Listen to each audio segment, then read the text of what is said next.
Hey Gstars, and welcome back to Obas Trending Gist, where we break down the stories that matters to you. Today, we have two major stories that you absolutely need to know about if you have any plans of traveling abroad. First, the United States Embassy has dropped a bombshell requirement for all Nigerians visa applicants. You know how we all live our lives on social media. Well, Uncle Sam wants to see it all. We'll break down what that means to you. And for my critical take, we are diving into shocking stories from Canada, where a judge recently said something unbelievable about our two biggest political parties, APC and PDP.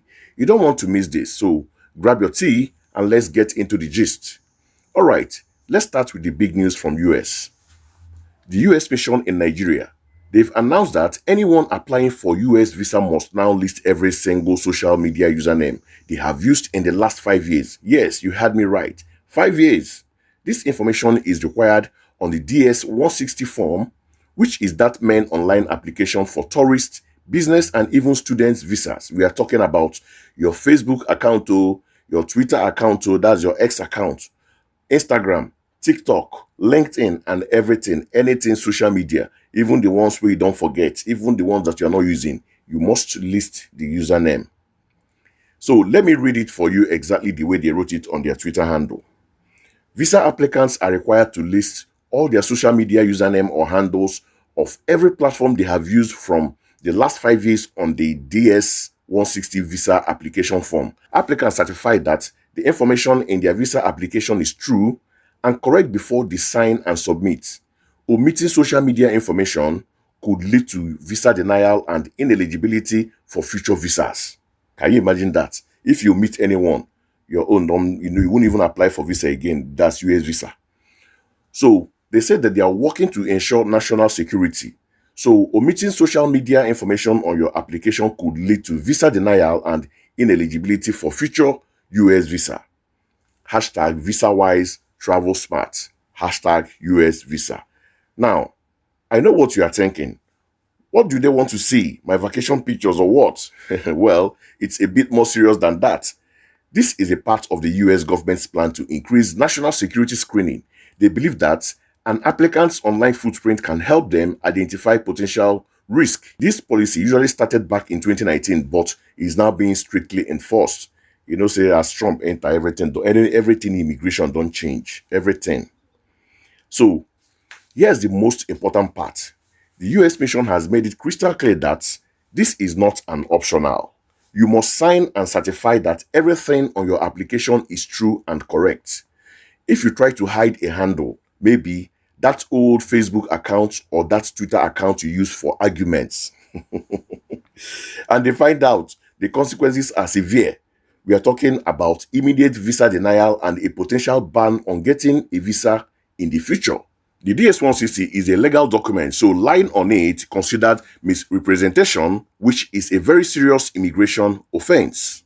So, if you want to go apply for visa, not even if you want to go and apply, be careful what you put in there on social media because they want to know everything about you because all of us, we now live our lives on social media and they know that. So that is why they want your old account. They want to know everything about you or more. Okay. So, what's the advice? Be honest. Hashtag VisaWise Travel Smart is what the embassy is saying. Go through all your old accounts, dig up those old username and list them all. Don't give them any reason to doubt your integrity. Your digital footprint is now officially part of your visa application. Okay? Now, for my take on all this, while the US is looking at our individual social media, a court in Canada has been looking at our political system, and what they said is jaw-dropping. A few days ago, a Canadian federal judge, Justice Fong Ungo, was ruling on an asylum case for a Nigerian man who was a former member of both the PDP and APC. In her final judgment, the judge described these parties as organizations that have engaged in acts of terrorism and subversion against a democratic government. I wonder when APC and PDP involved in act of terrorism. I don't understand though. So let's be clear. The court didn't officially designate APC and PDP a global terrorist group. This was a legal description used specifically within the context of Canada's immigration and refugee law to decide this man's case. The judge pointed to evidence of the party's involvement in things we hear about all the time during elections: ballot box snatching, that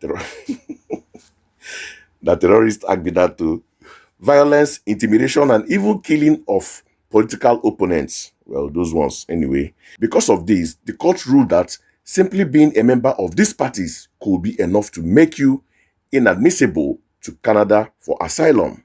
Wow. So, what's my take again? This is a massive indictment on our political culture on world stage.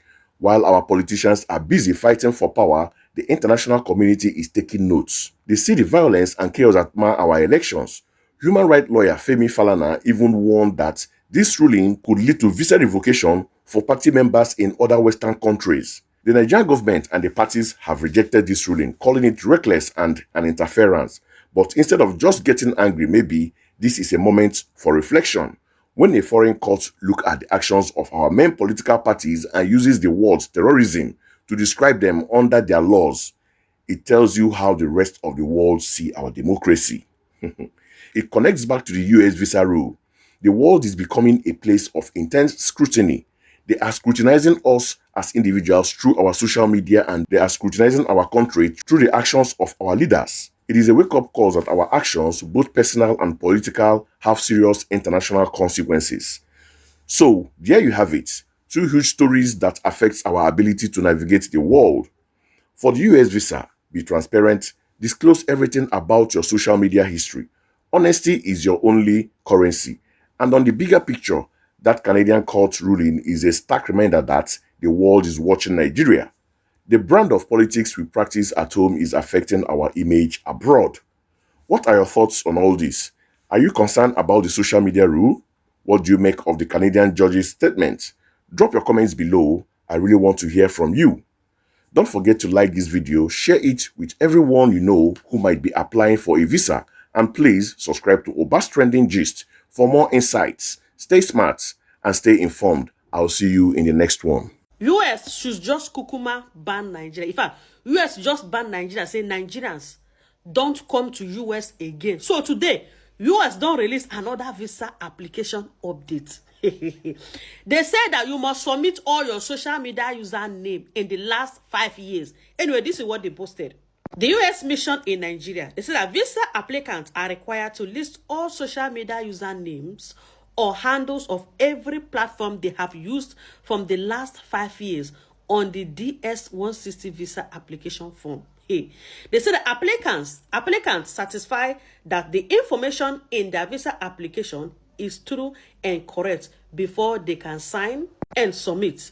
They say that omitting social media information could lead to visa denial and ineligibility for future visas.